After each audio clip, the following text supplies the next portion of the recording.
Hi, Pranam. Wanted to do this live actually, and then I couldn't save it. So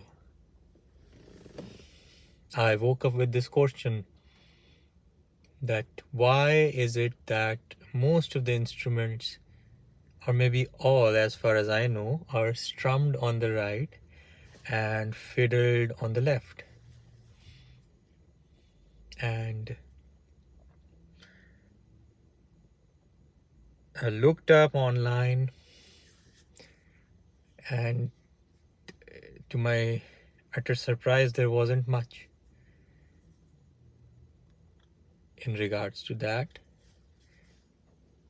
And I thought about it, and I think I came up with some ideas which I think is worthy of being shared, so that it compels some of my fellow musicians to think a little bit more profoundly and more fundamentally about things, because there's a lesson here. So why instruments are fiddled at the left and strummed and plucked on the right? There are few ideas around this, and I think they qualify to be quite rational and logical. And if one person is saying it, that's the only thing that doesn't allow them to become really a truth, but still it's valid. First of all, just how the human nature is that we tend to take preferences. We prefer one side more than the other. Majority, there's a consensus that right side is more preferred side for human beings. Does not happen in any other species on this planet. There has been some research about the apes and very close relatives to humans, but they never develop preferences, or there can never be a majority that points towards that there's a preference. But human beings tend to take preference as to this hand will be used more, or this foot will be used more, or this side is more more of the times is the first option to consider. Right hand is more used and stronger as well. So in any evolved instrument, left hand does the intonation, which is quite gentle and subtler thing because you're just pressing the strings. But all the dynamics and the sound are controlled by the right hand when you pluck, when you hit. So you need to have a greater strength and motor control for strumming, right? And it might also seem easier because just this hand is more in tune and genetically adapt to do finer things when you write or do anything. So that task is given to that hand. Second idea is also important to understand, is that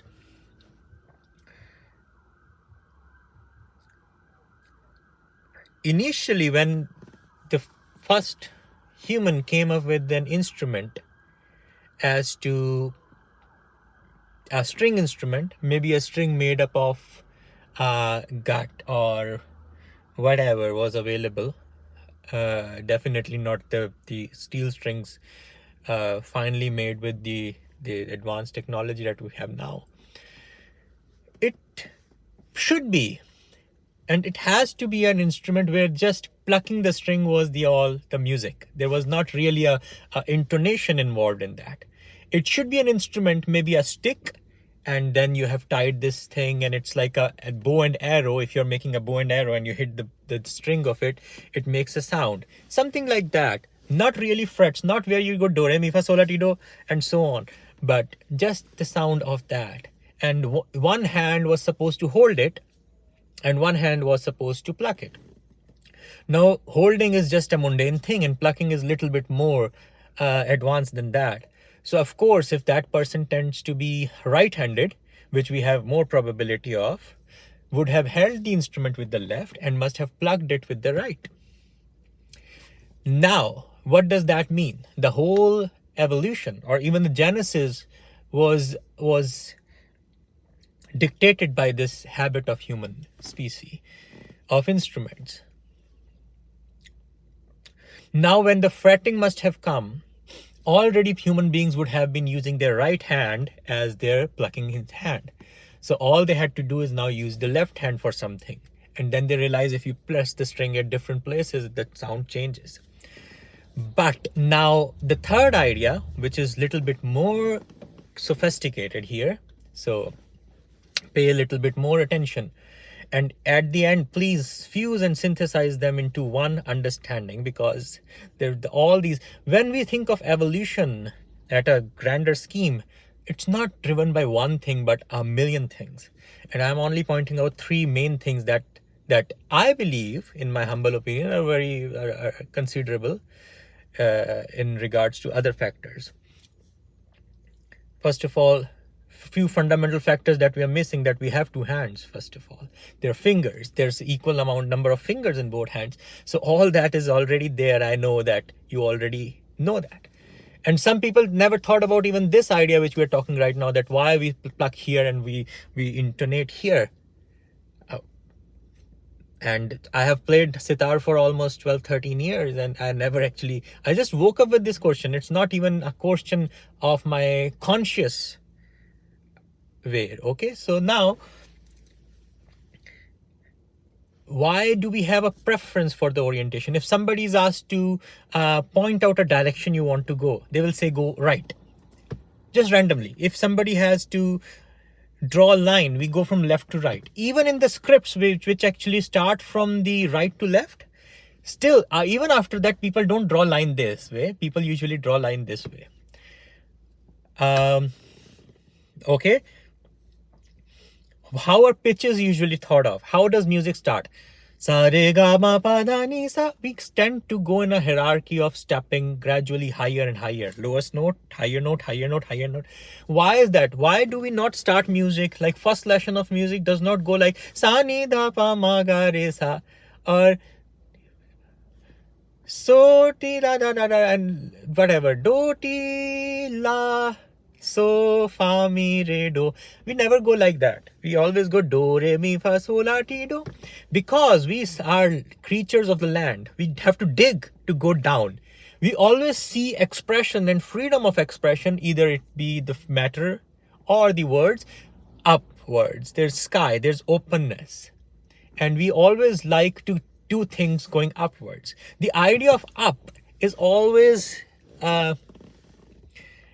made into a metaphor of success, of greatness, of height is always considered higher. Up is always considered divine. So that's why we always tend to prefer going up rather than down. So in order for string to play frequencies in that order, the string has to become smaller and smaller as you intonate on them. If you press here, press here, press here, the string becomes smaller. Imagine if you're going this, and you're plucking here. Every time you go, string actually becomes bigger. So for you, if you're plucking here, or if you're always oriented towards the right hand side, first of all, you are plucking here, so string becomes smaller. That's why even on piano, where though no plucking and both hands are obviously used, you go this way for the height. You go this way as your normal path of your orientation. So this way means higher. So of course, if you're going like this and plucking here, you're going higher. If this hand was supposed to be this, for there's some people who play left-handed as well, guitar, sitar, all sort of instruments. They tend to go this way, and then it becomes this. So that's also knowing that one part of our mind, of our brain, is this is right. I don't know, it must be inverted for you. So right hand is considered more creative and left is more analytical. Human beings are right hand sided, and that can change for some people who prefer left more dominant than the right. It's just that their left side is the creative one and right side is the dominant. It's how the neurons actually work and how these circuitries are formed when you're just being created. Biological creation of the brain, and then what triggers what, and some genes do the flip of that. So human beings naturally are creative beings, not analytical beings. tragedy is that most human beings live a life of analysis and approach this life and do things which are not their natural way of being. We are dominantly creative beings. We are innovative beings. We like to be more like creation itself, because this whole thing that we are is a replica, is a minuscule miniature replica of the whole existence universe, which is a creative process, not an analytical process. Universe does not analyze what it's doing, it creates. It was a creation.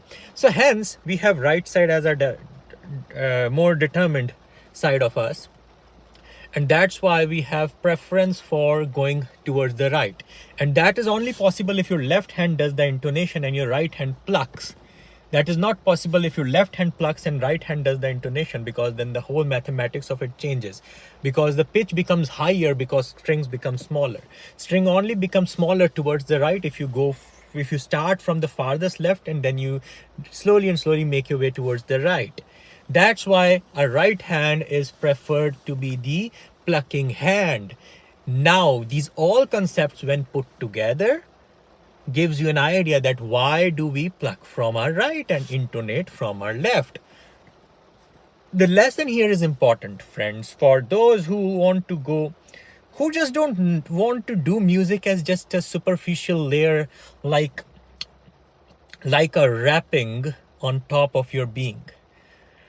Those who want to become that have to go to the roots.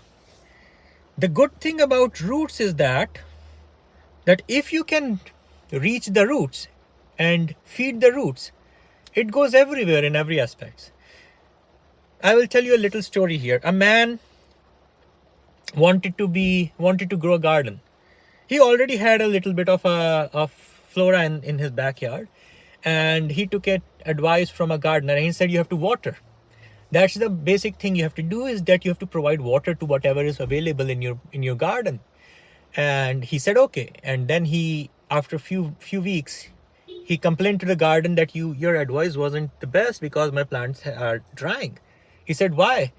You must have not been following the advice. You must not have been watering the plants. He said, no, I was diligently doing it. But